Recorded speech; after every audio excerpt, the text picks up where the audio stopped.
नमस्कार दोस्तों, मैं जीके भाई रविंद्र सराज फिर एक बार आपका स्वागत करता हूं हमारे यूट्यूब चैनल पर। और बच्चों, आप सभी जैसा जानते हैं कि हमने हरियाणा सिटी मेंस व ग्रुप डी का क्रैश कोर्स स्टार्ट किया है। उसी क्रैश कोर्स को आगे बढ़ाने का कार्य करेंगे बच्चों।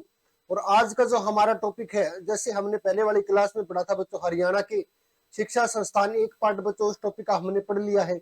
आज सेकंड यानी कि लास्ट पार्ट है उसी टॉपिक का बच्चों। और आज के जो टॉपिक है हमारा, इसके अंदर हम चर्चा करेंगे बच्चों हरियाणा में दूरदर्शन के अंदर, हरियाणा में शोध संस्थान, हरियाणा की विद्यालय शिक्षा बोर्ड है जो, उससे जुड़ी हुई प्रमुख जानकारी बच्चों, हरियाणा विद्यालय शिक्षा बोर्ड द्वारा चलाई गई प्रमुख योजनाएं, इन सभी के बारे में आज हम चर्चा करने वाले हैं। तो सभी साथी एक बार जल्दी से जुड़ जाइए। जो साथी जुड़ चुके हैं उनसे मैं अनुरोध करना चाहूंगा कि आप जल्दी ज्यादा से ज्यादा क्लास को शेयर कर दे और उसके बाद आप अच्छे से बैठकर आसानी से क्लास को समझने का प्रयास करें। तो बच्चों देखिए, आज हम चर्चा करेंगे शोध संस्थान के बारे में। शोध संस्थान बच्चों क्या होता है? शोध संस्थान ऐसा संस्थान होता है, ऐसा केंद्र होता है जहां हर एक के अंदर जिसके सामने जिसका नाम लगा हो उसी में उसी के ऊपर शोध करने का कार्य किया जाता है। मान के चलिए बच्चों, कोई पशु शोध संस्थान है तो उसके अंदर पशुओं के ऊपर शोध किया जाएगा, नई नई वैरायटी तैयार की जाएगी। अगर किसी पशु में कोई बीमारी आती है तो बच्चों उसकी रोकथाम के उपाय भी वही खोजे जाएंगे। तो वे आज सभी शोध संस्थान पढ़ेंगे बच्चों हम, जो हरियाणा में है। लेकिन इनके जो क्वेश्चन है बच्चों यूपीएससी तक एग्जाम में पूछे जाते हैं, क्योंकि जो हरियाणा में शोध संस्थान है बच्चों, ये केंद्रीय लेवल के शोध संस्थान है, नेशनल जीके के शोध संस्थान है। आज इनको पूरी डीपली से पढ़ेंगे बच्चों। और डीपली पढ़ने से पहले एक छोटी सी ट्रिक पढ़ेंगे हम, जिस ट्रिक से आपको सारे के सारे शोध संस्थान की डेट, सभी के सभी शोध संस्थान बिल्कुल जिले वाइज आपको याद हो जाएगी कि कौन से जिले में कौन सा शोध संस्थान पड़ता है। तो चलिए देखते हैं बच्चों, आज की हमारी क्लास की शुरुआत करते हैं हरियाणा शोध संस्थान से। सबसे पहले हमें बच्चों हरियाणा में जो शोध संस्थान है उनको एक छोटी सी ट्रिक के माध्यम से याद करना। जैसे आपने सुना होगा, हरियाणा में डेयरी अनुसंधान संस्थान है, गेहूं निदेशालय है बच्चों, मृदा लवणता अनुसंधान केंद्र है, राष्ट्रीय पशु अनुवांशिकी संस्थान ब्यूरो है बच्चों, राष्ट्रीय पेस्ट मैनेजमेंट संस्थान है। इस प्रकार के बहुत सारे क्या है शोध संस्थान है हरियाणा में।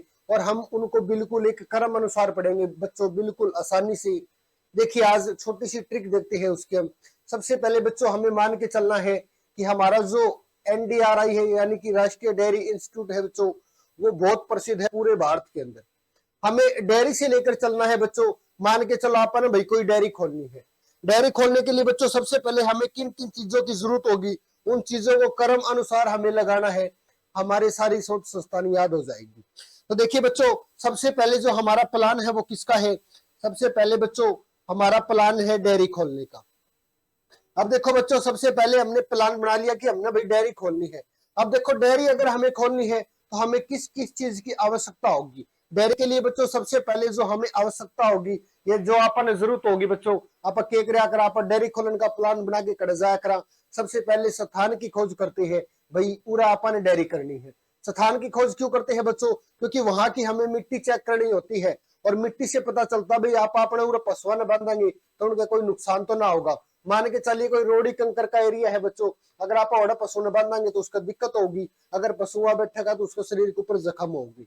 तो सबसे पहले बच्चों अगर आपने डेयरी खोलनी है तो सबसे पहले आपने क्या चीज देखनी पड़ेगी बच्चों? सबसे पहले आपने उस क्षेत्र की मृदा देखनी पड़ेगी। सबसे पहले मृदा के बारे में देखेंगे भाई मृदा किस प्रकार की है।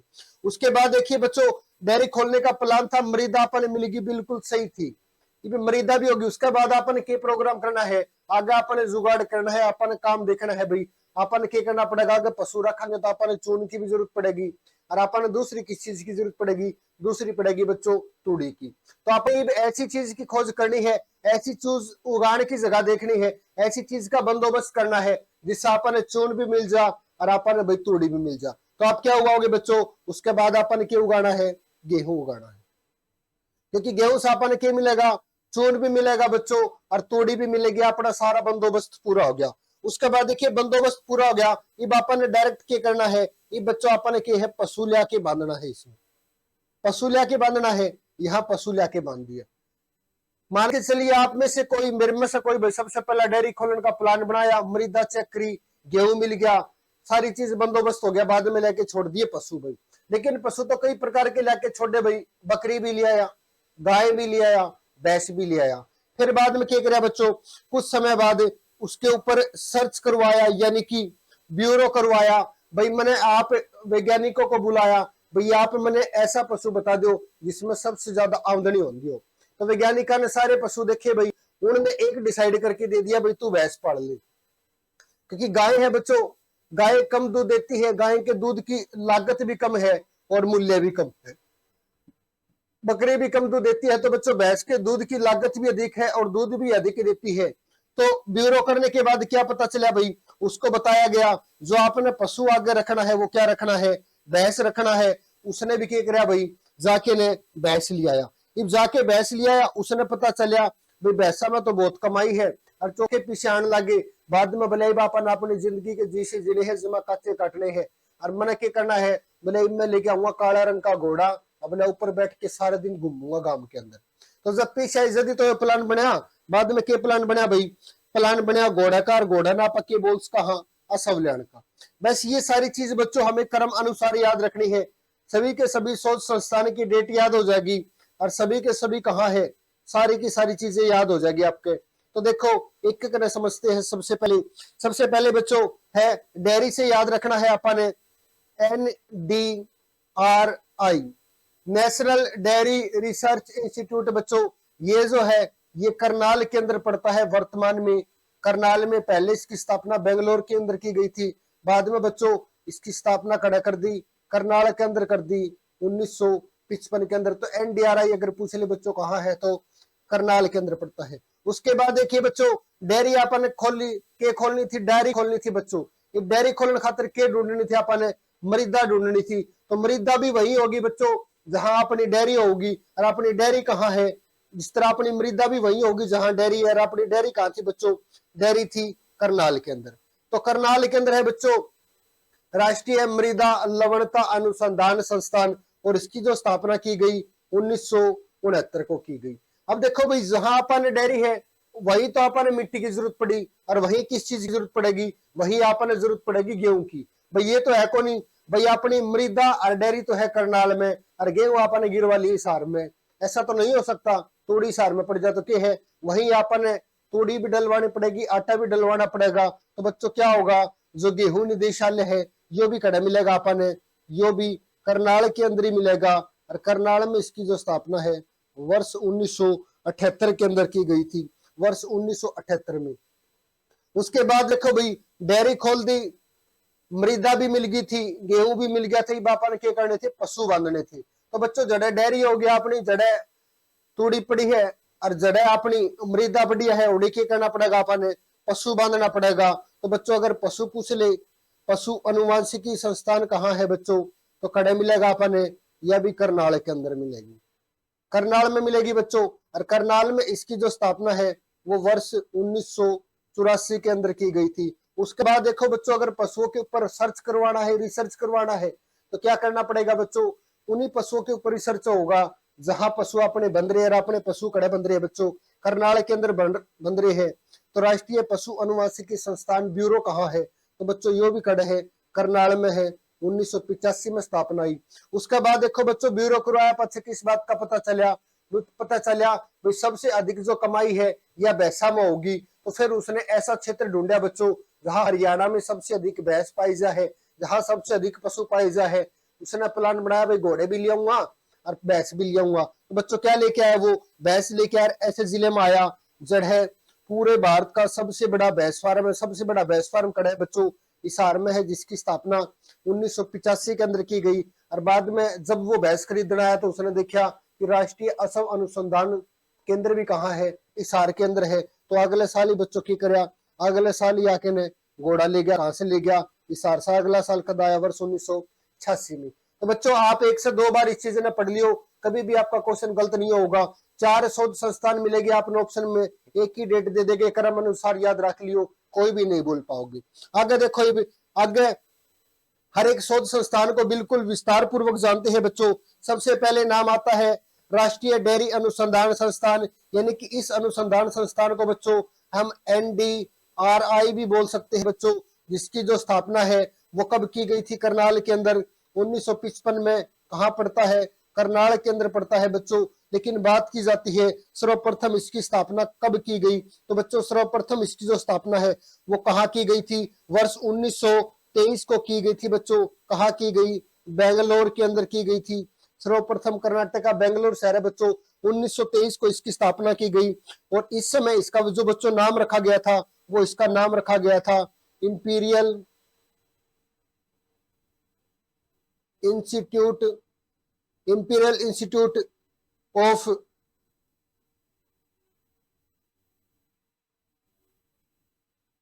Animal husbandry, imperial institute of animal husbandry and dairying के नाम से बच्चों इसकी सर्वप्रथम स्थापना करने का कार्य किया गया था। उसके बाद बच्चों वर्ष आता है 1936 का। वर्ष 1936 के अंदर क्या होता है बच्चों, वर्ष 1936 के अंदर इसका जो नाम है उसको बदलने का कार्य किया जाता है और इसका जो नाम है वो क्या रखा गया, वर्ष 1936 में बच्चों इसका जो नाम है इंपीरियल डेयरी इंस्टीट्यूट बच्चों इसका नाम रख दिया जाता है। उसके बाद बच्चों वर्ष आता है 1947 का, जब भारत आजाद हुआ उस समय जो इसका नाम है वो क्या नाम रख दिया गया, NDRI यानी कि राष्ट्रीय डेयरी अनुसंधान संस्थान, नेशनल डेयरी रिसर्च इंस्टीट्यूट बच्चों इसका नाम रख दिया जाता है। उसके बाद वर्ष 1955 को इसे करनाल के अंदर स्थानांतरित किया जाता है। वर्ष 1989 को बच्चों इसको यूनिवर्सिटी का दर्जा दे दिया जाता है करनाल के अंदर ही। और उसके बाद बच्चों इसका जो मुख्य कार्य है वो कार्य क्या है, IVF आपने टेक्निक सुनी होगी बच्चों, इसको टेस्ट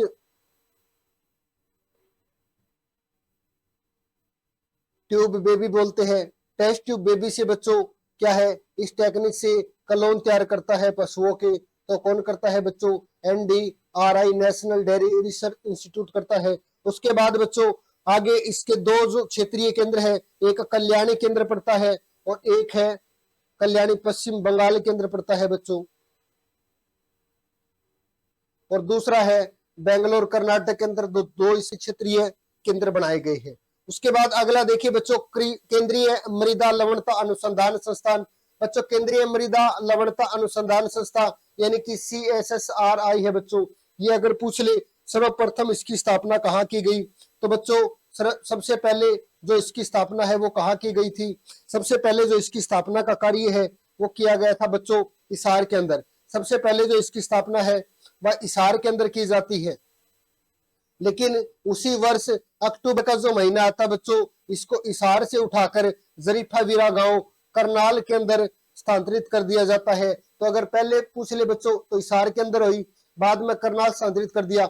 अब देखिए बच्चों केंद्रीय मृदा लवणता अनुसंधान संस्थान है, यानी कि इसका जो मुख्य उद्देश्य है बच्चों जो हमारी मृदा है, जो लवणता से ग्रस्त मृदा है, उस मृदा की देखरेख करना, उसको ठीक करने का उपाय सर्च करना बच्चों, सारा का सारा कार्य जो केंद्रीय मृदा लवणता अनुसंधान संस्थान है, मिट्टी की जांच करना, ये कार्य करता है बच्चों। और हरियाणा में जो मृदा की लवणता है इसको दूर करने के लिए बच्चों एक देश है जिस देश का नाम है नीदरलैंड, नीदरलैंड सहायता कर रहा है। तो अगर आपसे एग्जाम में पूछ ले हरियाणा में मृदा की जो लवणता है इसको दूर करने के लिए कौन सा देश सहायता कर रहा है, तो बच्चों नीदरलैंड है सहायता कर रहा है। तो हमें याद रखना है बच्चों केंद्रीय मृदा लवणता अनुसंधान संस्थान कहाँ पड़ती है, जरीफा वीरा गांव करनाल के अंदर। उसके बाद है बच्चों केंद्रीय गेहूं है की जगह याद रखना है बच्चों, वह है ये केंद्रीय गेहूं व जो अनुसंधान संस्थान। बच्चों सबसे पहले जो इसकी स्थापना की गई थी वो वर्ष 1978 के अंदर इसकी स्थापना की जाती है,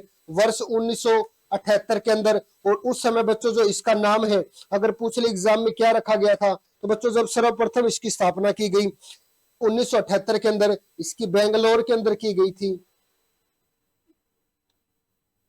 बेंगलोर के अंदर बच्चों सर्वप्रथम इसकी स्थापना की जाती है वर्ष 1978 के अंदर। और उस समय इसका जो नाम है बच्चों क्या रखा जाता है, गेहूं निदेशालय रखा जाता है,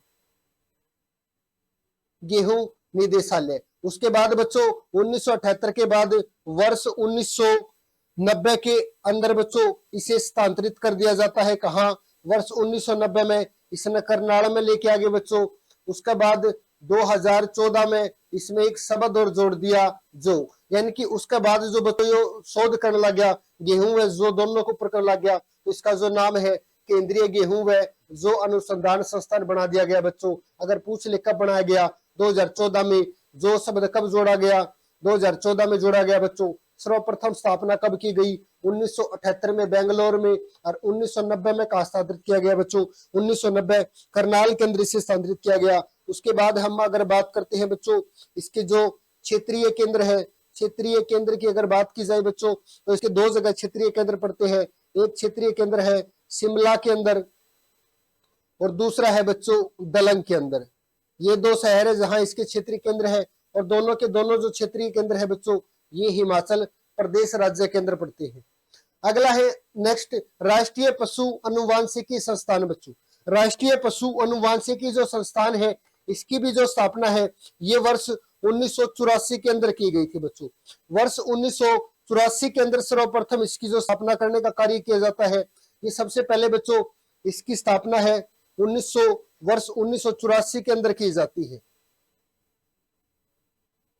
वर्ष 1984 को बच्चों राष्ट्रीय पशु अनुवांशिकी संस्थान की स्थापना की जाती है।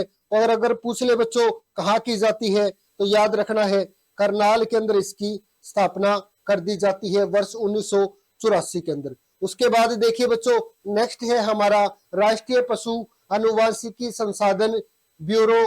तो बच्चों अगर बात की जाए राष्ट्रीय पशु अनुवांशिकी संस्थान ब्यूरो की जो स्थापना है वो कब की जाती है, तो बच्चों 1985 के अंदर की जाती है राष्ट्रीय पशु अनुवांशिकी संस्थान ब्यूरो।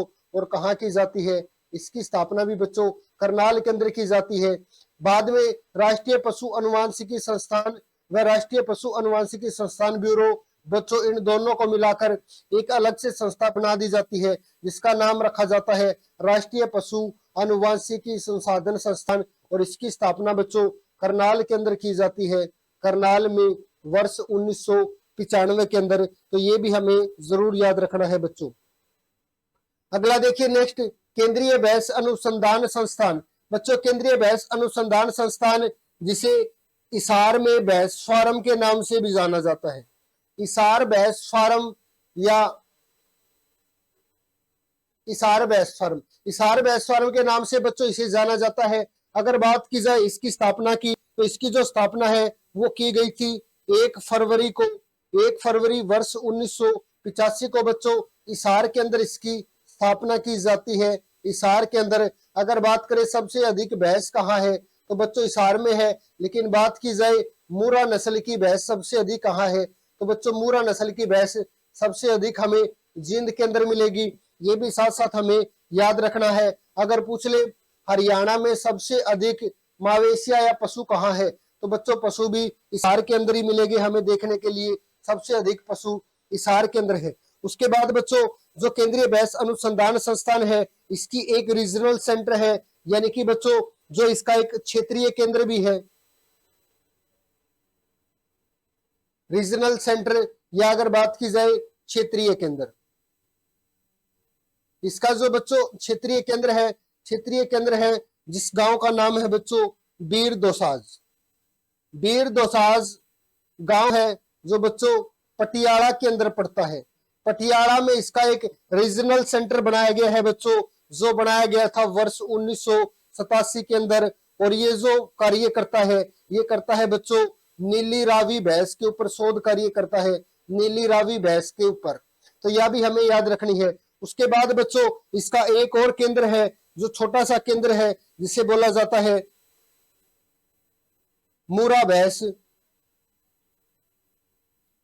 अनुसंधान, मूरा भैंस अनुसंधान और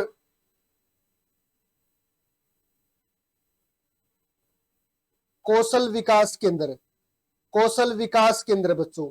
अगर ये पूछ ले कहाँ पड़ता है तो ये पड़ता है बच्चों खांडा खेड़ी गांव के अंदर। और अगर पूछ ले खांडा खेड़ी गांव कहाँ पड़ता है तो नारनौंद के अंदर पड़ता है बच्चों। और नारनौंद कहाँ पड़ता है, नारनौंद जींद के अंदर पड़ता है, सॉरी नारनौंद इसार के अंदर ही पड़ता है। इसार का एक विधानसभा क्षेत्र है बच्चों, तो नारनौंद भी हमें याद रखना है कहाँ पड़ता है। उसके बाद अगला देखिए बच्चों, नेक्स्ट है हमारा केंद्रीय असम अनुसंधान संस्थान। राष्ट्रीय असम अनुसंधान जो संस्थान है बच्चों, इसकी जो स्थापना करने का कार्य किया जाता है, ये किया जाता है बच्चों 7 जनवरी को। 7 जनवरी वर्ष 1986 को इसकी जो स्थापना है बच्चों, वो हिसार के अंदर की जाती है। हिसार के अंदर की जाती है राष्ट्रीय असम अनुसंधान संस्थान की स्थापना। लेकिन यहाँ 2-3 क्वेश्चन और महत्वपूर्ण है बच्चों, जो बहुत बार एग्जाम में पूछे गए हैं, पूछे जा सकते हैं। एक है बच्चों इसका क्षेत्रीय केंद्र, क्योंकि ये राष्ट्रीय लेवल की है बच्चों। अगर बात की जाए क्षेत्रीय केंद्र इसका कहाँ पड़ता है, तो क्षेत्रीय केंद्र पड़ता है बच्चों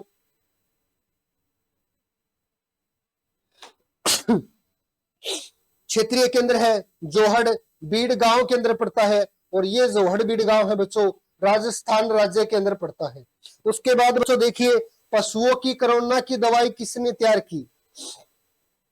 पशुओं के कोरोना की दवाई, पूरे भारत में बच्चों पशुओं की कोरोना की जो दवाई तैयार करने वाला जो विश्वविद्यालय था, जो अनुसंधान संस्थान था बच्चों, केंद्रीय असम अनुसंधान संस्थान था, इसने बच्चों पशुओं की कोरोना की दवाई बनाई, जिसका नाम था एंकोवेक्स।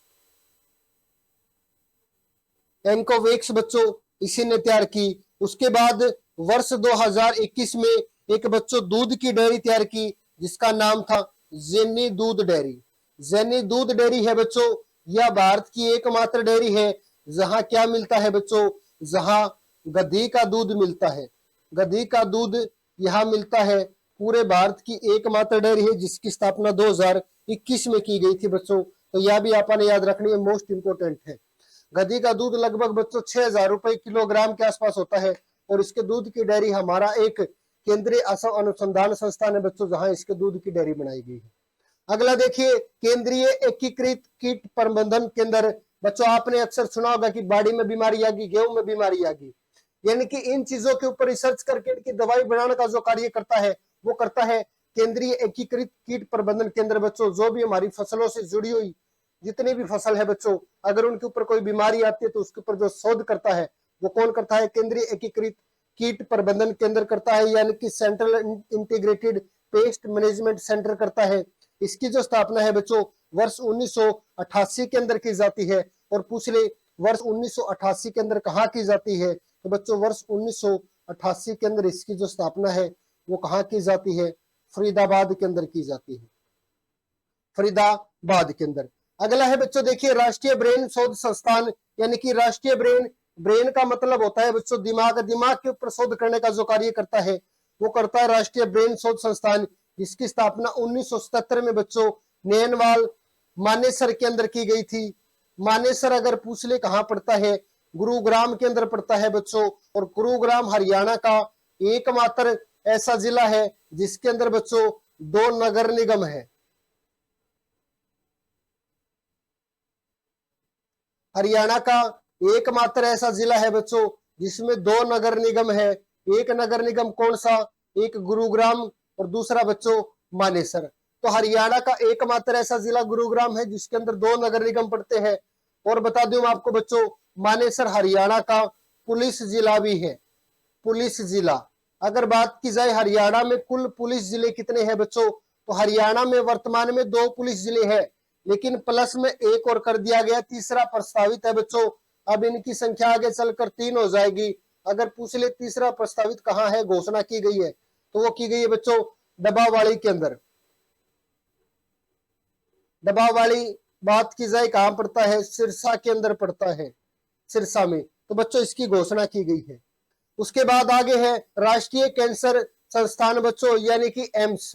एम्स है जो बच्चों ये कहाँ पड़ता है, तो एम्स पड़ता है बाड़सा झज्जर के अंदर, बाड़सा झज्जर के अंदर पड़ता है बच्चों। इसकी स्थापना 12 दिसंबर 2018 को की गई थी। एम्स का मतलब अगर बात करें all India institute of medical science होता है बच्चों, यानी कि एक बहुत बड़ा सरकारी हॉस्पिटल भी आप इसने बोल कहा, जो बाड़सा झज्जर के अंदर है। और जो दूसरा है बच्चों, दूसरा भी अपने हरियाणा के अंदर वर्तमान में प्रस्तावित है।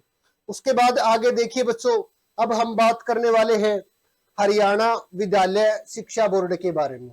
अगर आपको शोध संस्थान अच्छे से समझ आ गए हैं तो कृपया एक बार सभी साथी कमेंट करके बता दें। फिर हम बच्चों हरियाणा शोध संस्थान के बारे में उसी प्रकार ट्रिक से पढ़ाएंगे जिस तरह अपन ने हरियाणा की शोध संस्थान बच्चों याद करी थी।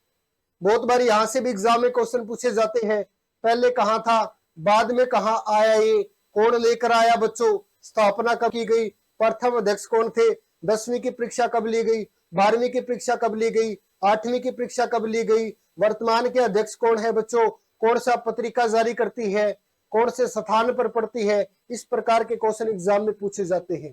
तो एक बार सभी साथी कमेंट करके बता दो अगर आपको यहां तक समझ आ गया हो। तो बच्चों आप आगे पढ़ना स्टार्ट करेंगे हरियाणा विद्यालय शिक्षा बोर्ड। जल्दी से एक बार सभी साथी कमेंट करके बताने का कार्य करें। तो बच्चों सबसे पहले हम जानते हैं इसकी स्थापना चंडीगढ़ में कब हुई। तो बच्चों इसकी जो स्थापना है वो चंडीगढ़ के अंदर की गई थी 3 नवंबर को। 3 नवंबर 1969 को बच्चों इसकी जो स्थापना है सर्वप्रथम चंडीगढ़ के अंदर की जाती है। उसके बाद जो इसे स्थानांतरित किया जाता है बच्चों वो किया जाता है जनवरी 1981 को।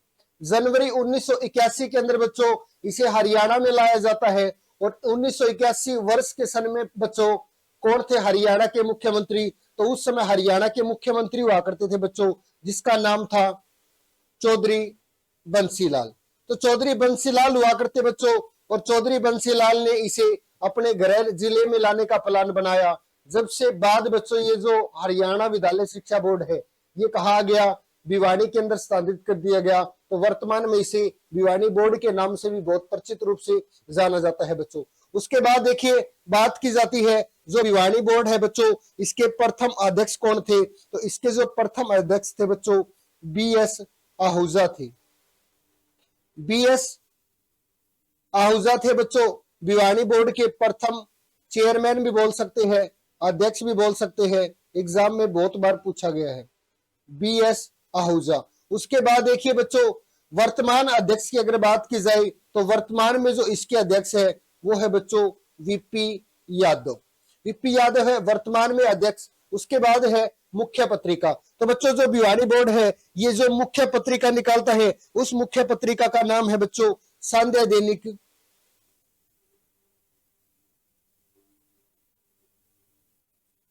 संध्या दैनिक हरियाणा की आवाज। संध्या दैनिक हरियाणा की आवाज बच्चों यह मुख्य पत्रिका निकालता है। भिवानी बोर्ड इस मुख्य पत्रिका का प्रकाशन करता है। तो हमें याद रखना स्थापना सर्वप्रथम चंडीगढ़ में होती है बच्चों 3 नवंबर 1969 को। उसके बाद इससे स्थानांतरित किया जाता है बच्चों कहाँ, भिवानी के अंदर लाया जाता है। अगर पूछ ले भिवानी कब लाया गया बच्चों तो जनवरी 1981 में प्रथम अध्यक्ष की बात करें BS आहूजा, वर्तमान VP यादव बच्चों मुख्य पत्रिका संध्या दैनिक हरियाणा की आवाज। और पूछ ले किस मुख्यमंत्री ने लाने का कार्य किया तो बच्चों उस समय हमारे मुख्यमंत्री हुआ करते थे चौधरी बंसीलाल। बंसीलाल ने इसे बच्चों भिवानी में लाने का कार्य किया गया। पहले बच्चों इसको HBSE के नाम से जाना जाता था, Haryana board of school education. अब वर्तमान में इसे BSEH के नाम से जाना जाता है बच्चों, board of school education Haryana के नाम से जाना जाता है। तो बच्चों भिवानी में पड़ता है, हासी रोड के बिल्कुल ऊपर भिवानी बोर्ड पड़ता है। इसी बोर्ड के बिल्कुल सामने बच्चों चौधरी बंसीलाल यूनिवर्सिटी भी है, ये भी हमें याद रखनी है। आगे देखिए बच्चों जो भिवानी बोर्ड है इसकी स्थापना तो हो गई, लेकिन आगे एग्जाम में क्वेश्चन पूछा जाता है बच्चों हरियाणा विद्यालय शिक्षा बोर्ड या भिवानी बोर्ड द्वारा पहली बार 10वीं की परीक्षा का आयोजन कब करवाया गया। परीक्षा का आयोजन यानी कि बच्चों पहली बार 10वीं की परीक्षा कब ली गई, पहली बार 12वीं की परीक्षा कब ली गई, पहली बार 8वीं कक्षा की परीक्षा कब ली गई, सेमेस्टर सिस्टम प्रणाली कब लागू की गई। ये सभी इस प्रकार के क्वेश्चन बच्चों एग्जाम में बहुत बार पूछे जाते हैं। तो हमें बिल्कुल एक शॉर्ट ट्रिक के माध्यम से ये सारी चीजें याद रखनी है। आप 1 मिनट के लिए अपना पूरा का पूरा फोकस बोर्ड के ऊपर रखिए बच्चों, आपको बहुत जल्दी ये सारी चीजें याद हो जाएगी। सबसे पहले देखिए बच्चों हमें पता करना है 10वीं की परीक्षा के आयोजन के बारे में। जो 10वीं की परीक्षा के आयोजन है बच्चों सबसे पहले हमें इसके बारे में एक शॉर्ट ट्रिक ढूंढनी है। तो देखिए जैसा आप बच्चों जानते हैं 1969 में इसकी स्थापना हुई थी। तो हर सन में बच्चों हमें मेन जो याद रखना है वो 19 याद रखना है, क्योंकि 1969 में इसकी स्थापना की गई। उसके बाद इस 10 के ऊपर हमें फोकस रखना है और जो ये 10 है बच्चों किस प्रकार लिखा दिखाई देगा हमें। जो 10 से पहले 1 नंबर लिखा गया है बच्चों, ये किस अन्य शब्द जैसा लग रहा है, तो ये लग रहा है बच्चों किस जैसा, 1 से प्रतीत होता है कि ये 7 भी लिखा हो सकता है। तो बच्चों इसी 7 को यहाँ उठा के रख दो और 0 से 0 ही प्रतीत होगा। वर्ष क्या आया, 1970। तो हरियाणा विद्यालय शिक्षा बोर्ड द्वारा सर्वप्रथम बच्चों वर्ष 1970 में 10वीं की परीक्षा का आयोजन करवाया गया था। उसके बाद बच्चों 8वीं की परीक्षा का आयोजन की बात की जाती है। 8वीं से हमें एक चीज याद रखनी है बच्चों, MDU। 8वीं से बच्चों हमें याद रखना है MDU, क्योंकि 8वीं को हम बोल सकते हैं बच्चों मिडिल, यानी कि मिडिल क्लास की परीक्षा का आयोजन। और मिडिल से बच्चों हमें याद रखना है MDU, MDU यूनिवर्सिटी की स्थापना। तो MDU जो यूनिवर्सिटी है बच्चों, इसकी स्थापना कब हुई थी, वर्ष 1976 में हुई थी। और इसी के साथ बच्चों हमें मिडिल की परीक्षा का आयोजन भी याद रखना है, वर्ष 1976 में करवाया गया था। उसके बाद बच्चों हमें नेक्स्ट जो याद रखना है वो रखना है 10वीं की परीक्षा का 10+2+3 की जो परीक्षा है बच्चों, इसकी परीक्षा का आयोजन कब करवाया गया, तो बच्चों 19 हमें याद रखना ही रखना है। उसके बाद हमें हमारी ट्रिक रखनी है किस प्रकार बच्चों, सबसे पहले 1900 में ये कार्य हुआ था बच्चों, 76 में हो लिया। उसके बाद 3 और 2 बच्चों हमें प्लस करना है, प्लस करके क्या है बच्चों 5 आता है, तो क्या आएगा 1985 है बच्चों। 8 हमें बीच में ऐड करना पड़ेगा। उसके बाद एक बार 2+3 हुआ तो 5 हुआ, फिर 2 और 3 को बच्चों हमें मल्टीप्लाई करके देखना, तो कितना होगा बच्चों 6 होगा। तो 1985 व 86 के बीच 10+2+3 की परीक्षा का आयोजन करवाया गया था। उसके बाद देखिए 12वीं की परीक्षा का आयोजन बच्चों कब करवाया गया, तो जो 12वीं क्लास की परीक्षा का आयोजन है बच्चों, ये हमें याद रखना है। एक दीन बंधु छोटूराम विश्वविद्यालय है बच्चों, जो इंजीनियरिंग के कोर्स करवाता है। और हमें भी इस प्रकार याद रखना है कि बच्चों हमें 12th पास करने के बाद क्या करना पड़ेगा, 12th पास करने के बाद बच्चों हमें पॉलिटेक्निक करनी पड़ेगी, इंजीनियर बनना, क्योंकि हमें और इंजीनियर बनने के लिए कहा जाएगी दीन बंधु राम छोटूराम जो विश्वविद्यालय बच्चों, वहां जाएंगे और उसका जाकर पता चलेगा कि इसकी स्थापना भी कब हुई थी। तो 1987 के अंदर इसकी स्थापना हुई थी। तो 1987 में ही बच्चों 12वीं की परीक्षा का आयोजन करवाया गया था। आगे देखिए हरियाणा ओपन परीक्षा की शुरुआत बच्चों, हरियाणा ओपन जो परीक्षा की शुरुआत है, इसकी शुरुआत कब करवाई गई, तो हरियाणा ओपन जो परीक्षा है बच्चों, इसकी शुरुआत यानी कि जो ओपन से बच्चे फॉर्म भर सकते हैं, यानी कि मान के चलिए आपके पास 2 चांस होते हैं बच्चों, आप कंपार्टमेंट तोड़ के पास हो जाओ। अगर फिर भी आप पास ना हो सकते हैं तो बच्चों आपको जो ओपन है, हरियाणा ओपन है, इससे आप एग्जाम दे सकते हैं। और हरियाणा ओपन जो परीक्षा है बच्चों, इसकी जो शुरुआत करवाई थी बच्चों 1994 के अंदर, हरियाणा ओपन परीक्षा की शुरुआत 1994 के अंदर। उसके बाद देखिए सेमेस्टर सिस्टम की शुरुआत बच्चों, जैसा आप सभी जानते हैं कि पहले वर्ष में एक बार ही एग्जाम होते थे। उसके बाद बच्चों क्या किया गया, वर्ष 2006 व 7 के बीच में क्या कर दिया बच्चों, सेमेस्टर सिस्टम प्रणाली को लागू कर दिया गया, यानी कि वर्ष में हाफ सब्जेक्ट के 2 बार एग्जाम हो गए। तो बच्चों 2006 व 7 का पीरियड था, इस पीरियड में सेमेस्टर सिस्टम लागू किया गया। लेकिन बाद में बच्चों 2017 का जो पीरियड था 16-17 का, इसमें क्या है सेमेस्टर सिस्टम को बच्चों समाप्त कर दिया गया 2016 व 17 के पीरियड के दौरान। उसके बाद देखिए बच्चों कोरोना नहीं, ये कोरोना आएगा भाई, कोरोना काल में ऑनलाइन परीक्षा का आयोजन करवाने वाला देश का प्रथम बोर्ड। तो बच्चों आप सभी जानते हैं कि हरियाणा में भारत में जब कोरोना का समय आया था, उस समय इस बोर्ड ने क्या किए थे बच्चों, आप घर बैठे भी एग्जाम दे सकते थे फोन के सामने बैठ के, और पीडीएफ बनाकर बच्चों आपको आगे भेजनी होती थी। तो बच्चों उस समय क्या थी, इसने ऑनलाइन परीक्षा का आयोजन करवाया था। ऑनलाइन परीक्षा का कोरोना शासन काल के दौरान ऑनलाइन परीक्षा का आयोजन करवाने वाला बच्चों देश का प्रथम जो बोर्ड बना था वो हमारा भिवानी बोर्ड ही था बच्चों, जो कब करवाया गया बच्चों, कोरोना के समय में करवाया गया। उसके बाद देखिए बच्चों वोकेशनल परीक्षा की शुरुआत, वोकेशनल परीक्षा की शुरुआत, वोकेशनल भी बोल सकते हैं, व्यवसायिक भी बोल सकते हैं बच्चों, काम से जुड़ी परीक्षा की शुरुआत कब की गई, तो बच्चों 1990 के अंदर वोकेशनल परीक्षा का आयोजन भी किसके द्वारा करवाया गया था बच्चों, ये भी भिवानी बोर्ड के द्वारा ही करवाया गया था। तो बच्चों जहां तक मेरे को उम्मीद है कि हमने इससे जुड़े हुए सभी क्वेश्चन पढ़ लिए हैं। आप इसको एक बार अच्छे से याद कर लेना, आपका कोई भी क्वेश्चन कभी भी गलत नहीं होगा। मैं इस प्रकार की आपको अवश्य उम्मीद दिलाता हूँ।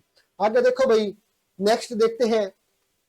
आगे है बच्चों हरियाणा में सैनिक स्कूल। बच्चों अगर वर्तमान में बात की जाती है कि हरियाणा में कुल सैनिक स्कूल कितने हैं बच्चों, तो हरियाणा में कुल जो सैनिक स्कूल है उनकी संख्या वर्तमान में बच्चों 3 रहेगी। 3 में से एक है करनाल का सैनिक स्कूल है बच्चों। एक अगर बात करें तो बच्चों झज्जर के अंदर रहेगा सैनिक स्कूल। और एक बच्चों अगर हम बात करें कि तीसरा कहाँ है, तो बच्चों तीसरा रहेगा रेवाड़ी के अंदर। लेकिन बाद में बच्चों एक सैनिक स्कूल की और की घोषणा की गई थी। पहले बताया जा रहा था कि वह सैनिक स्कूल फतेहाबाद में बनेगा, लेकिन वर्तमान में बच्चों ऐसा पता चल रहा है कि हमारा जो नंबर 4 सैनिक स्कूल है जो प्रस्तावित है बच्चों, ये कहाँ है, ये पंचकूला के अंदर है। हरियाणा का चौथा जो सैनिक स्कूल है बच्चों कहाँ प्रस्तावित है, तो ये पंचकूला के अंदर प्रस्तावित है बच्चों। तो हमें याद रखना है वर्तमान में 3 है लेकिन चौथा प्रस्तावित है। उसके बाद देखिए बच्चों, हम जानते हैं हरियाणा का प्रथम सैनिक स्कूल, बहुत बार एग्जाम में क्वेश्चन पूछा गया है। हरियाणा का प्रथम सैनिक स्कूल कौन सा है बच्चों, तो वो कुंजपुरा नामक स्थान पर है बच्चों, जो करनाल के अंदर पड़ता है, जिसको कुंजपुरा सैनिक स्कूल के नाम से जाना जाता है बच्चों। और 24 जुलाई 1961 को इसकी स्थापना की गई थी। इसकी जो स्थापना की गई थी बच्चों, देश में स्थापित यानी कि पूरे भारत के अंदर 5 सैनिक स्कूल बनाने थे बच्चों, उसमें से जो एक सैनिक स्कूल हमारे इससे आया था वो कौन सा था बच्चों, उसकी स्थापना कुंजपुरा के अंदर कर दी गई थी बच्चों। ये बहुत प्रमुख स्कूल है बच्चों। हरियाणा का प्रथम सैनिक स्कूल है कुंजपुरा, कहाँ पड़ता है बच्चों, करनाल के अंदर पड़ता है। कुंजपुरा करनाल के अंदर पड़ता है। उसके बाद थोड़ा सा मैं बता देता हूं बच्चों, सैनिक स्कूल के जो प्रशासन होता है बच्चों, उसकी बोर्ड ऑफ गवर्नर्स कमेटी है। सैनिक स्कूल का जो प्रशासन होता है बोर्ड ऑफ गवर्नर्स कमेटी के जो पदेन अध्यक्ष होते हैं बच्चों, वो कौन होते हैं, रक्षा मंत्री इसके पदेन अध्यक्ष होते हैं बच्चों, रक्षा मंत्री। लेकिन जो इसके सदस्य होते हैं वो सदस्य कौन होता है बच्चों, सदस्य होता है राज्य का सीएम और राज्य का शिक्षा मंत्री, ये इसके सदस्य भी होते हैं बच्चों। उसके बाद आगे देखिए, 8 बार रक्षा मंत्री ट्रॉफी से सम्मानित किया गया है बच्चों। तो मैंने अभी चर्चा की थी, बहुत महत्वपूर्ण स्कूल है और इस स्कूल को 8 बार रक्षा मंत्री ट्रॉफी से सम्मानित भी कर दिया गया है। तो बच्चों याद रखना है, कुंजपुरा के अंदर पड़ता है। उसके बाद नेक्स्ट हमारा सैनिक स्कूल है बच्चों, जो कहाँ पड़ता है, नेक्स्ट सैनिक स्कूल है बच्चों रेवाड़ी में पड़ता है। रेवाड़ी के अंदर इसकी जो स्थापना है वो कब की गई थी बच्चों, वो की गई थी 29 अगस्त 2008 को इसकी स्थापना की गई बच्चों। रेवाड़ी सैनिक स्कूल है, रेवाड़ी के अंदर पड़ता है। तो हरियाणा का दूसरा सैनिक स्कूल है बच्चों ये सेकंड। उसके बाद अगला देखिए, मातन हेल सैनिक स्कूल बच्चों। जो मातन हेल सैनिक स्कूल है बच्चों, इसकी जो नींव रखी गई थी, नींव रखने का जो कार्य है बच्चों वो 2003 में किया गया था। और 2003 में हमारे रक्षा मंत्री थे बच्चों जिसने इसमें नींव रखने का कार्य किया बच्चों, जिसका नाम था जॉर्ज फर्नांडिस। जॉर्ज फर्नांडिस ने बच्चों नींव रखने का कार्य किया। बाद में बच्चों ये स्कूल पूर्ण रूप से बंद हो गया था, इसका जो कार्य था वो बंद कर दिया गया। उसके बाद 2018 के बच्चों 2018 के अंदर अपने वित्त मंत्री आया करते जिनका नाम था कैप्टन अभिमन्यु, उसने इसकी दोबारा नींव रखने का कार्य किया, दोबारा से शुरू किया बच्चों इसको। तो दोबारा से कब किया गया, 15 वर्ष बाद किया गया 2018 के अंदर। तो बच्चों ये भी हमें याद रखना है। उसके बाद हम जानते हैं बच्चों आगे हरियाणा में जवाहर नवोदय विद्यालय के बारे में। हरियाणा में बच्चों जवाहर नवोदय विद्यालय से बहुत बार एग्जाम में क्वेश्चन पूछे जाते हैं। तो बच्चों ये भी हमें याद रखना बहुत जरूरी है क्योंकि इस प्रकार के क्वेश्चन बहुत बार एग्जाम में पूछे जाते हैं। अगर यहाँ तक आपको सभी को अच्छे से समझ आ गया हो तो एक बार आप सभी साथी लाइक करके कमेंट करके मेरे को जरूर बताने का प्रयास करें। उसके बाद बच्चों हम जवाहर नवोदय विद्यालय के बारे में जानते हैं। तो देखिए बच्चों, जो जवाहर नवोदय विद्यालय है, अगर बात की जाए इनकी हरियाणा राज्य में कुल संख्या कितनी है बच्चों, तो हरियाणा राज्य में जो इनकी संख्या मिलेगी हमें 21 मिलेगी। बहुत बार एग्जाम में डायरेक्ट क्वेश्चन पूछा जाता है। उसके बाद बच्चों पूछा जाता है इसकी जो स्थापना है, स्थापना किसके द्वारा की जाती है बच्चों, तो इसकी जो स्थापना है वो करता है मानव संसाधन। इसकी जो स्थापना है बच्चों मानव संसाधन विकास मंत्रालय द्वारा की जाती है। मानव संसाधन विकास मंत्रालय द्वारा बच्चों इसकी स्थापना की जाती है और सर्वप्रथम की गई थी 1986 के अंदर। हरियाणा में कुल 21 जवाहर नवोदय विद्यालय है बच्चों। उसके बाद देखिए बच्चों जो हरियाणा में जवाहर नवोदय विद्यालय है, अगर बात की जाए इनका क्षेत्रीय कार्यालय कहाँ है।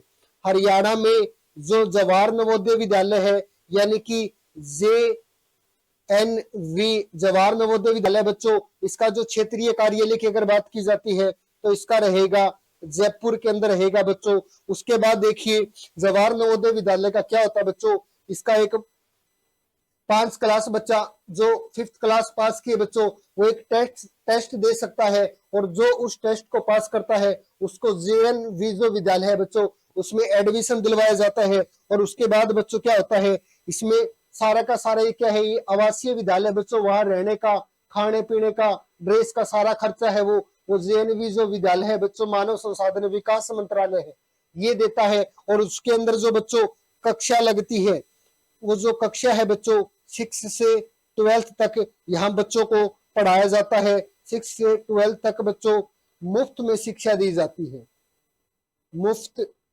शिक्षा दी जाती है। तो ये भी हमें बच्चों याद रखना है। मानव संसाधन विकास मंत्रालय का एक्ट वर्ष 1986 के तहत इनकी स्थापना की गई। हरियाणा में कुछ जो JNV जवाहर नवोदय विद्यालय है बच्चों इनकी संख्या 21 रहेगी। अगला देखिए हरियाणा में KVS। सबसे पहले देखना बच्चों KVS क्या है, केंद्रीय विद्यालय संगठन। केंद्रीय विद्यालय संगठन या केंद्रीय विद्यालय के जो स्कूल है बच्चों, अगर बात की जाए इनकी भारत में जो कुल संख्या है बच्चों, भारत में इनकी कुल 1252 संख्या आपको मिलेगी। लेकिन बात की जाए बच्चों हरियाणा के अंदर, हरियाणा में जो इनकी संख्या है वो आपको 34 मिलेगी। यानी कि हरियाणा में बच्चों 34 KVS स्कूल है, यानी कि इनकी जो देखरेख की जाती है वो केंद्र सरकार के द्वारा की जाती है। उसके बाद थोड़ा सा और जानते हैं बच्चों KVS के बारे में हम। हरियाणा में जो KVS विद्यालय है बच्चों इनकी संख्या 34 है और इन 34 को 2 भागों में बांटा गया है बच्चों, जिसमें से 24 कौन से रहेंगे, 24 बच्चों सामान्य स्कूल है जहाँ सामान्य शिक्षा दी जाती है। और बच गए बाकी बच्चों 10 कौन से है, 10 है सैनिकों के लिए, यानी कि सैनिक स्कूल है बच्चों उनके लिए 10 रखे गए हैं। उसके बाद बच्चों हरियाणा में KVS स्कूल का जो अगर हम क्षेत्रीय कार्यालय की बात करते हैं, क्षेत्रीय कार्यालय, तो बच्चों क्षेत्रीय कार्यालय है जो ये क्षेत्रीय कार्यालय कहाँ रहेगा हरियाणा में, तो गुरुग्राम के अंतर्गत आता है। हरियाणा में कुल 34 KVS स्कूल है बच्चों। इसका जो मुख्य है, इसका उद्देश्य क्या है बच्चों, उद्देश्य हमें याद रखना है। ये जो स्कूल बनाए जाते हैं इनका उद्देश्य क्या है बच्चों, केंद्र सरकार के कर्मचारियों की बच्चों की शिक्षा के लिए इनकी स्थापना की जाती है। मान के चलिए आज कोई केंद्र सरकार का जो कर्मचारी है बच्चों उसकी पोस्टिंग हरियाणा में है और हरियाणा से 2 महीने बाद बच्चों मान के चलो उसकी पोस्टिंग तमिलनाडु में आ जाती है, तो क्या होगा उसको अपने बच्चे भी साथ में तमिलनाडु लेके जाने पड़ेंगे बच्चों। तो ये जो स्कूल स्पेशल केंद्र सरकार के जो कर्मचारी होते हैं उनके लिए खोले गए हैं ताकि उनकी जो पढ़ाई का सिस्टम है बिल्कुल समान बना रहे और स्कूल छोड़ने में और अगला ज्वाइन करने में कोई भी प्रॉब्लम ना हो। तो बच्चों स्पेशल मुख्य रूप से केंद्र सरकार के जो कर्मचारी है उनके लिए इनकी स्थापना की गई है। और बच्चों मैं बता देता हूं, मान के चलिए किसी स्कूल के अंदर 100 सीट है बच्चों और 100 सीट में मान के चलिए 80 कर्मचारियों के बच्चे पढ़ रहे हैं और 20 हमारी सीट बच गई, तो बच्चों इन 20 सीटों के लिए आप कोई भी व्यक्ति फॉर्म अप्लाई कर सकता है एडमिशन के लिए। लेकिन जो सबसे पहले एडमिशन की प्राथमिकता दी जाएगी बच्चों वो सबसे गरीब घर के बच्चे को प्राथमिकता दी जाएगी। KVS के अंदर एडमिशन लेने की जो सबसे गरीब घर का बच्चा होगा बच्चों सबसे पहले उसको प्राथमिकता दी जाएगी। तो बच्चों ये थे। उसके बाद देखिए इसमें जो बच्चों मुख्य रूप से शिक्षा का आयोजन करवाया जाता है बच्चों वो प्राथमिक व माध्यमिक शिक्षा का, प्राथमिक शिक्षा व माध्यमिक शिक्षा दी जाती है बच्चों। प्राथमिक शिक्षा कौन सी होती है, प्राथमिक होती है बच्चों 1 से 5 और माध्यमिक कौन सी बच्चों 8 तक होती है। तो यहाँ प्राथमिक व माध्यमिक शिक्षा दी जाती है। उसके बाद अगला जानते हैं बच्चों, हरियाणा में कस्तूरबा गांधी बालिका विद्यालय। हरियाणा में कस्तूरबा गांधी बालिका विद्यालय। बच्चों कस्तूरबा गांधी कौन थी? तो बच्चों महात्मा गांधी की घराड़ी थी कस्तूरबा गांधी। और बात की जाए भारत में कुल इस प्रकार के जो आवासीय विद्यालय है बच्चों, इनकी संख्या लगभग 750 है। लेकिन आप बात करा बच्चों हरियाणा में इनकी कुल संख्या कितनी है, तो प्यारे बच्चों हरियाणा में संख्या कितनी रहेगी? हरियाणा में कस्तूरबा गांधी बालिका जो विद्यालय है बच्चों, इनकी संख्या कितनी रहेगी? 32 रहेगी। उसके बाद बच्चों बात की जाए इन विद्यालयों में सीटें किस प्रकार होती है बच्चों, तो इन विद्यालयों में जो सीटें होती है, जो 75% जो सीट है बच्चों, इस विद्यालय के अंदर जो 75% जो सीट है, वो सीट किसके लिए रखी गई है बच्चों? अनुसूचित जाति,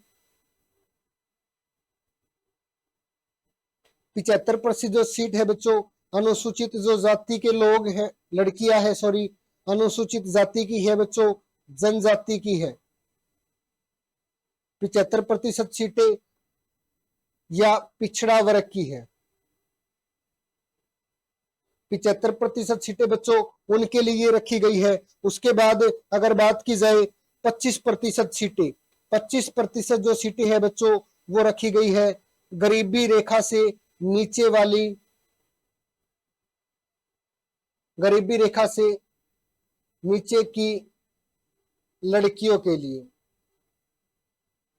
गरीबी रेखा के जो नीचे के है बच्चों, जो परिवार है बच्चों, जो गरीब रेखा से नीचे अपना जीवन यापन कर रहे हैं, उनके लिए 25% सीटें रखी गई है। और बच्चों यहाँ जो शिक्षा दी जाती है वो 6 से 8 तक दी जाती थी पहले, लेकिन जो अभी है बच्चों इसे 12वीं तक अपग्रेड करने का प्रयास हरियाणा सरकार द्वारा, भारत सरकार द्वारा किया जा रहा है। लेकिन वर्तमान में क्या है बच्चों 6 से 8 क्लास तक की ही यहाँ शिक्षा दी जाती है। उसके बाद आगे देखिए बच्चों आकाशवाणी केंद्र। आकाशवाणी बच्चों, आकाशवाणी क्या होती है? यानी कि जो वाणी, जो आवाज हमें आकाश से आकर सुनाई दे उसको बोलते हैं बच्चों आकाशवाणी। और केंद्र यानी कि जहां एक प्रमुख केंद्र बनाया हो, जहां से आकाशवाणी उड़कर हर रेडियो माध्यम तक पहुंचेगी, उसे बोलते हैं बच्चों आकाशवाणी केंद्र। जैसा आपने देखा होगा बच्चों मोबाइल फोन होता है, मोबाइल फोन में जो आवाज आती है वो पेन ड्राइव से आती है या इंटरनेट के द्वारा हम कोई भी सॉन्ग चलाते हैं उससे आती है। उसी प्रकार बच्चों जो रेडियो होता है, हमारे रेडियो से बच्चों एंटीने से आवाज आती है। एंटीना उठाएंगे और हमारा सिग्नल सेट करेंगे तो उससे हमें जो आवाज सुनाई देगी बच्चों, उसी को ही बोलते हैं आकाश की वाणी, यानी कि जो आवाज आकाश से सुनाई दी हो।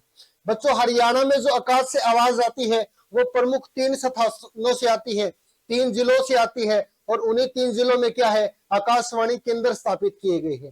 तो बच्चों याद रखना है हरियाणा में जो आकाशवाणी केंद्र है, अगर इनकी बात की जाए संख्या कितनी रहेगी, तो बच्चों हरियाणा में आकाशवाणी केंद्र की संख्या कितनी है? 3 है। सबसे पहले जिक्र आता है नंबर 1 आकाशवाणी केंद्र, हरियाणा का प्रथम आकाशवाणी केंद्र, हरियाणा का सबसे बड़ा आकाशवाणी केंद्र। तो बच्चों कौन सा रहेगा?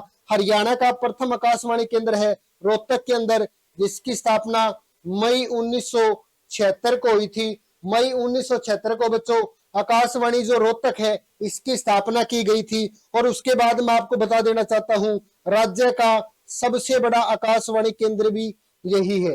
राज्य का सबसे बड़ा आकाशवाणी केंद्र है बच्चों, और राज्य का मुख्य आकाशवाणी केंद्र भी कौन सा है? यही है। ये जो आकाशवाणी केंद्र है बच्चों, इसमें इसे रोहतक को स्थापित करने का जो श्रेय जाता है वो उस समय के मुख्यमंत्री तत्कालीन बनारसी दास गुप्ता को जाता है। बनारसी दास गुप्ता। तो बच्चों ये है हमारा पहला आकाशवाणी केंद्र, प्रमुख आकाशवाणी केंद्र, सबसे बड़ा आकाशवाणी केंद्र, जिसकी स्थापना मई 1976 को रोहतक के अंदर की गई थी। उसके बाद देखिए बच्चों अगला जो हमारा आकाशवाणी केंद्र है वो है कुरुक्षेत्र आकाशवाणी केंद्र, जिसकी स्थापना 24 जून 1991 में की गई बच्चों। और ये राज्य का सबसे छोटा आकाशवाणी केंद्र है। राज्य का सबसे छोटा आकाशवाणी केंद्र है बच्चों। और बात की जाए इसे स्थापित करने का श्रेय किस मुख्यमंत्री को जाता है, तो बच्चों 1991 के समय कौन थे हमारे सीएम? चौधरी भजनलाल को जाता है।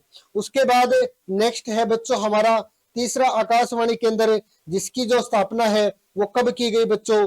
26 जनवरी गणतंत्र दिवस के अवसर पर बच्चों 26 जनवरी 1999 को की गई थी। 26 जनवरी 1999। मुख्यमंत्री कौन थे उस समय? चौधरी बंसीलाल थे बच्चों। तो इस प्रकार हरियाणा में कुल आकाशवाणी केंद्र की अगर बात की जाए तो बच्चों हरियाणा में कुल 3 आकाशवाणी केंद्र रहेंगे, रोहतक, कुरुक्षेत्र और हिसार। आगे देखते हैं नेक्स्ट, राज्य का एकमात्र दूरदर्शन केंद्र बच्चों। जैसा आप सभी जानते हैं हिसार केंद्र बच्चों राज्य का प्रथम दूरदर्शन केंद्र स्थापित किया गया था और जो ये केंद्र स्थापित किया गया हरियाणा दिवस के दिन 2002 को। उस समय हमारी तत्कालीन सूचना एवं प्रसारण मंत्री आया करती बच्चों, जिसका नाम था सुषमा स्वराज। सुषमा स्वराज ने बच्चों इसका उद्घाटन कराया था, हिसार दूरदर्शन की स्थापना करी थी बच्चों। उसके बाद देखिए ये जो वर्तमान में है, वर्तमान में बच्चों इसे स्थानांतरित कर दिया गया है। और बात करें वर्तमान में कहाँ है दूरदर्शन केंद्र, तो बच्चों वर्तमान में कहाँ मिलेगा? चंडीगढ़ के अंदर ले गए हैं इसे। तो बच्चों वर्तमान में दूरदर्शन केंद्र हरियाणा का कहाँ है? चंडीगढ़ में है। और पूछ ले हरियाणा में कुल कितने दूरदर्शन केंद्र है? तो बच्चों पहले एक होता था लेकिन हिसार व चंडीगढ़ गया, तो बच्चों वर्तमान में कितने हो गए? हरियाणा में 0, यानी कि हरियाणा में कोई भी दूरदर्शन केंद्र नहीं है। उसके बाद देखिए राज्य का प्रथम प्रादेशिक टीवी चैनल कौन सा था बच्चों? तो यो भी अपना डीडी हिसार होया करता, जो बनाया चैनल बच्चों 2015 में बनाया था डीडी हिसार। उसके बाद है बच्चों महत्वपूर्ण योजना, शिक्षा के क्षेत्र से जुड़ी हुई महत्वपूर्ण योजना के बारे में बच्चों हम चर्चा करेंगे, क्योंकि यहाँ से एग्जाम में क्वेश्चन अक्सर पूछे जाते हैं। तो बच्चों अपन ने तो हर एक चीज डिस्कस करनी है, तभी अपना एग्जाम क्वालिफाई होता होगा। सबसे पहले है बच्चों मिड डे मील। मिड का मतलब मिड डे मील भी बोल सकते हैं बच्चों योजना, या मध्याह्न भोजन योजना, यानी कि मध्याह्न समय के बीच में बच्चों, दिन के बीच में बच्चों को स्कूलों में खाना मिलता था, उसको मिड डे मील योजना या हिंदी में मध्याह्न योजना के नाम से भी जाना जाता था। ये देखिए बच्चों जिस प्रकार आप चित्र में देख रहे हैं, यहाँ बच्चों को बैठाकर स्कूल में खाना परोसा जाता था, इसी को मिड डे मील योजना कहा गया। उसके बाद बच्चों हम बात करते हैं इस योजना की जो शुरुआत है भारत में शुरुआत कब की गई? तो बच्चों मिड डे मील योजना है, इसकी शुरुआत 15 अगस्त को भारत स्वतंत्र दिवस मनाता है बच्चों। 15 अगस्त 1995 के अंदर भारत के अंदर बच्चों इसकी शुरुआत की गई। उसके बाद बच्चों जो हरियाणा में इसकी शुरुआत की गई वो भी 15 अगस्त सन था 2004 का। 15 अगस्त 2004 को हरियाणा में इसकी शुरुआत की गई। उसके बाद देखिए बच्चों इसका जो उद्देश्य है, किस उद्देश्य से इस मध्याह्न भोजन योजना की शुरुआत की गई बच्चों? बच्चों को रोज स्कूल आने के लिए प्रोत्साहित करना और पौष्टिक आहार उपलब्ध कराना। जो कुपोषण या जो भूखमरी के शिकार है उनको भी खाना मिल सके बच्चों, तो इसकी उद्देश्य से इस योजना की शुरुआत की गई थी। उसके बाद बच्चों इसका जो वर्तमान में नाम है, नाम बदला गया है। 2021 को बच्चों इसका नाम बदलकर क्या रख दिया गया बच्चों? इसका नाम रख दिया गया प्रधानमंत्री पोषण शक्ति निर्माण योजना। प्रधानमंत्री पोषण शक्ति निर्माण योजना, इसका बदलकर अब नाम कर दिया गया है वर्ष 2021 में। और बच्चों इसका जो लक्ष्य क्या है? लक्ष्य है प्राथमिक जो कक्षा के छात्र है, प्राथमिक यानी कि 1 से 5 तक के है, उनको प्रोत्साहित किया जा सके। जो कुपोषण के शिकार है उनको अच्छा खाना खिला के बीमारी से बचाया जा सके बच्चों, इस योजना का प्रमुख उद्देश्य है। उसके बाद नेक्स्ट योजना देखते हैं बच्चों, बेटे का सलाम राष्ट्र के नाम। बच्चों बहुत बार यह योजना एग्जाम में पूछी गई है और पूछी जा है इस योजना की शुरुआत कब की गई थी? इस योजना की शुरुआत बच्चों 4 अगस्त 2005 को की गई थी। और इस योजना का मुख्य उद्देश्य क्या है बच्चों? इस योजना के तहत गणतंत्र दिवस के दिन बच्चों जो यह योजना है, इस योजना के तहत गणतंत्र दिवस के अवसर पर जो विद्यालय में कार्य आया करे उसमें जो झंडा फहराओगी बच्चों, गांव की सबसे पढ़ी लिखी लड़की फहराओगी। इस योजना का संबंध है बच्चों बेटी का सलाम राष्ट्र के नाम। तो बच्चों इस योजना का संबंध किससे है?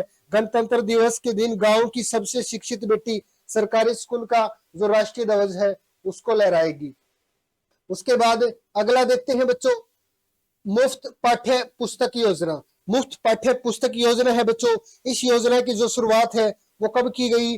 वो की गई थी बच्चों 2008 व 9 के बीच इस योजना की शुरुआत की गई बच्चों।